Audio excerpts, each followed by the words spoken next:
Здравейте, представям на вашето внимание безжичен CarPlay монитор, съвместим с Android и iPhone, iOS.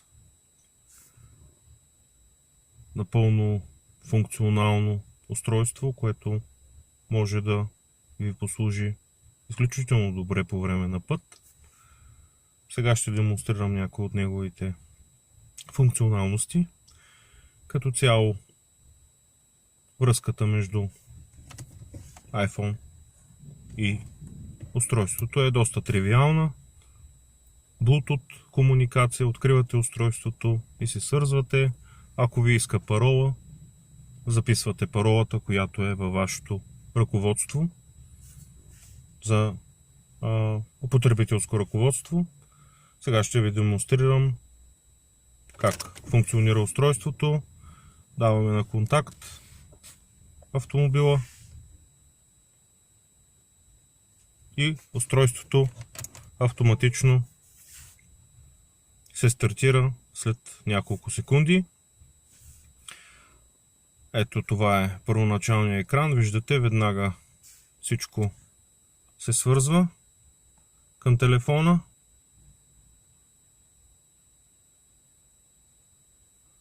И виждате, вашето устройство вече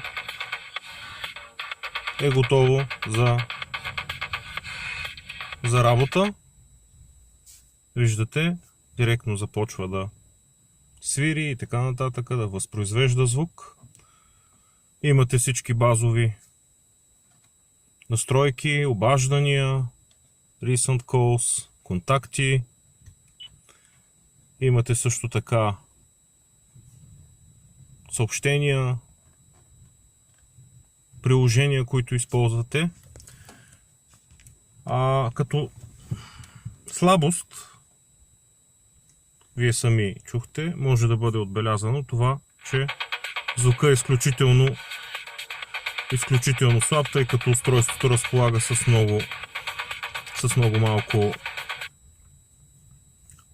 много малки колонки, но за щастие това устройство може да има отстрани аудиоизходи, които аудиоизходи могат да бъдат използвани за връзка към вашия автомобил. За съжаление, моят автомобил не разполага нито с аудиоизход, нито с аудиовход или изход, нито с Bluetooth. Но за такъв тип автомобили това устройство също покрива критериите, тъй като използва един доста интересен и познат, може би, на повечето от вас начин. Това е възпроизвеждане на звук през FM радио.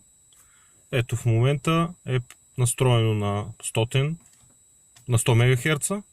Включваме. В момента устройството започва да излъчва сигнал на 100 МГц.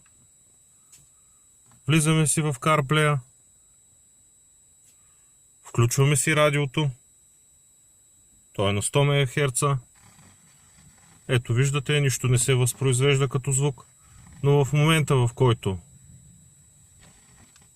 натиснем, вече имаме достатъчно добър звук. Изключително добре. Но за да продължа моята презентация, устройството идва с гъвкаво рамо, нещо, което е изключително приятно. Може да го настроите по какъвто искате начин, за да ви бъде удобно. И имате съвсем основни функции, които ви дават възможност да правите обаждания от устройството, да извършвате промени във вашата навигация.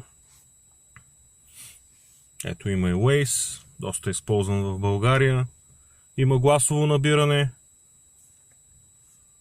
Ето, сега ще го използваме. Пловдив, Централна гара.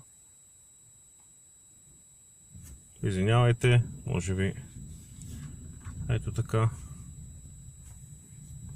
Слънчев бряг. Ето виждате веднага гласово разпознаване. Стартираме. И вече можем да потегляме. Това